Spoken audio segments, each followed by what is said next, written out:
Hi friends, PGTRBல இன்னைக்கு நாம என்ன டாபிக் பார்க்குறோம் அப்படின்னா யூனிட் 10ல உள்ள டென்ஷன் அண்ட் போயட்ரி. இது எழுதுனது யாருன்னா Allen date.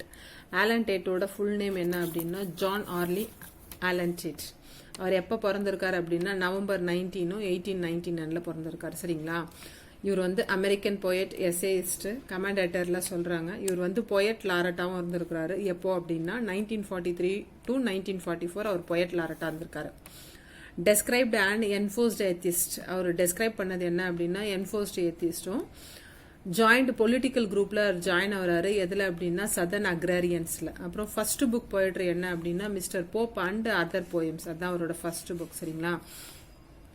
Tension in poetry Tate's the man of letters in the modern world selected essay. இந்த டென்ஷன் இன் போயட்ரி அப்படிங்கிற அந்த டைட்டில் எதுலேருந்து எடுத்தாருன்னா the man of letters in the modern world அப்படிங்கிற selected எஸ்ஏஸ்லேருந்து தான் எடுத்திருக்காரு. சரிங்களா? Essays deals with tension as the life of a poem அப்படின்னு சொல்றாரு. எஸ்ஏ என்ன வந்து டீல் பண்ணுது அப்படின்னா டென்ஷன்ஸ் தான் லைஃப் ஆஃப் எ போயம்ல டீல் பண்ணுது அப்படின்னும் அது வந்து டிவைடட் இன்டூ 3 பார்ட்ஸ், 3 பார்ட்ஸா போட்டிருக்காரு.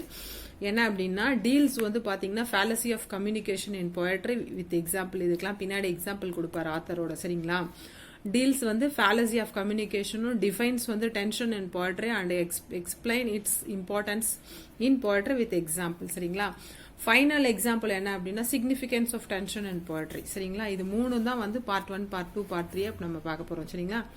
பார்ட் 1ல வந்து பாத்தீங்கன்னா there are many kinds of poetry. Good poets good poem அப்படின்னு சொல்றாரு. குட் poets இருந்தா வந்து குட் poem இருக்கும் அப்படின்னு சொல்றாரு. சரிங்களா? இதுல வந்து பாத்தீங்கன்னா மெனி கைண்ட்ஸ் ஆஃப் போயட்ரி என்ன அப்படின்னா பொலிட்டிக்கல் போயட்ரி, பிக்சர்ஸ் போயட்ரி அப்படின்னு சொல்லிட்டு நிறைய டிடாக்டிவ் போயட்ரிலாம் சொல்றாரு. சரியா? பொலிட்டிக்கல் போயட்ரி அபவுட் த காசும், அப்புறம் பிக்சர்ஸ்கியூ போயட்ரி வந்து பாத்தீங்க அப்படின்னா ஃபார் த ஹோம் டவுனும், டிடாக்டிக் போயட்ரி வந்து பாத்தீங்க மாரல் போயட்ரினும், பாரிஷ் வந்து டெம்பிள் சர்ச், பர்சனல் போயட்ரி வந்து ரீஅஷூரன்ஸ் சேஃப்டி. சரிங்களா? இதுல ரிச்சர்ட் வந்து என்ன சொல்றாரு அப்படின்னா Richard remarks that mass language in the medium of communication. Richard என்ன சொல்றாரு அப்படின்னா அவரோட ரிமார்க்ஸ் வந்து என்ன அப்படின்னா மாஸ் லாங்குவேஜும் மீடியம் ஆஃப் கம்யூனிகேஷனும். Tate illustrate first example is justice denied in Massachusetts, a poem by Miss Millay அப்படின்னு சொல்றாரு. Poem have several features in common. அது வந்து காமன் தான். One of them may be called tension. 1-2 தான் இந்த மாதிரி ஆயிடும் அப்படின்னு சொல்றாரு. Public or mass language in just for writing patriotic poetry வந்து யார் சொல்றது அப்படின்னா ஆலன் டேட். யாரெல்லாம் நேம் சொல்லியிருக்காரு அப்படின்னு பார்த்துக்கணும். ஏன்னா இதை வச்சுதான் நமக்கு கொஸ்டின்ஸ் கேட்பாங்க. சரிங்களா? Allen Tate says romantic poetic convey their ideas and feelings secretly in their poetry. It may be now called social poetry. அது வந்து சோஷியல் போயட்ரின்னு சொல்லலாம். யாருது அப்படின்னா ரொமான்டிக் போயட்ரின்னு சொல்லலாம். அதுல ஃபீலிங்ஸ் எல்லாம் ஐடியாஸ் எல்லாம் இருக்கும் சீக்ரெட்டாவும். அது வந்து என்ன அப்படின்னா சோஷியல் போயட்ரின்னு சொல்லலாம். யாருது அப்படின்னா ஷெல்லி இது அப்படின்னு சொல்றாரு. சரிங்களா? Cowley's hymn to light is bad poetryயும், James Thomson's the vine is obscure. இது ரெண்டுமே போத் ஆஃப் வந்து என்ன பேட் போயட்ரி தான். But both are in different ways. ரெண்டுமே வந்து பேட் போயட்ரி தான், ஆனா ரெண்டும் வேற வேற வழியில இருக்கு அப்படின்னு சொல்றாரு.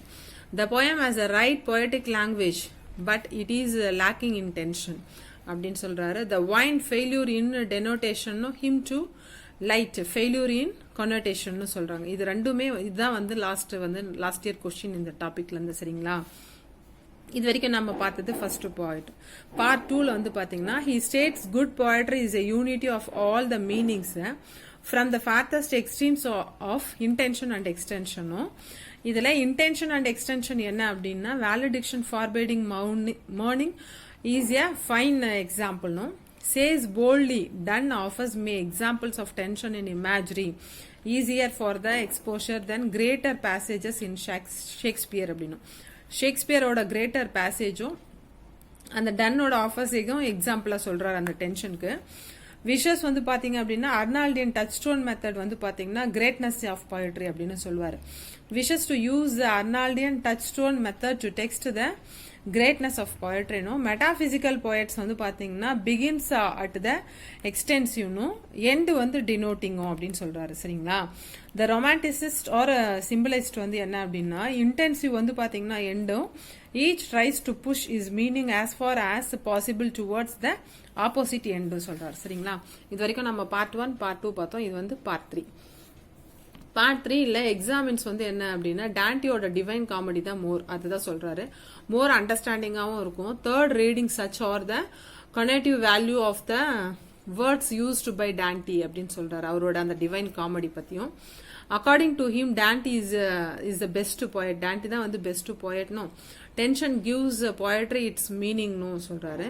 He rejects the moralistic and historical approach on the others. இது வந்து என்ன பண்ணுது அப்படின்னா ரிஜெக்ட் பண்ணுது மொராலிஸ்டிக் அப்படின்னும்.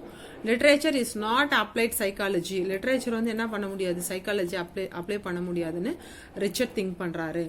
Literature is knowledge one and entire. லிட்ரேச்சருங்கிறது வந்து என்ன, மொத்தத்துல நாலேஜ் தான் அப்படின்னு சொல்றாரு. நாலேஜ் ஒன் அண்ட் என்டையர்னு. இது வரைக்கும் நம்ம என்ன பார்த்தோம் அப்படின்னா ஆலன் டேட்டோட டென்ஷன் இன் போயட்ரி பார்த்தோம். இது வந்து லாஸ்ட் இயர் கொஸ்டின் வந்திருக்கு. யூனிட் 10 வந்து கிரிட்டிசிசம். இது ரொம்ப இம்பார்ட்டண்ட்டான டாபிக் ஃப்ரெண்ட்ஸ். இது வரைக்கும் நான் சொன்னது உங்களுக்கு புரிஞ்சிருக்கும் அப்படின்னு நினைக்கிறேன். நான் சொன்னது உங்களுக்கு பிடிச்சிருக்கு அப்படின்னா லைக் பண்ணுங்க, ஷேர் பண்ணுங்க, மறக்காம சப்ஸ்கிரைப் பண்ணுங்க. Thank you friends.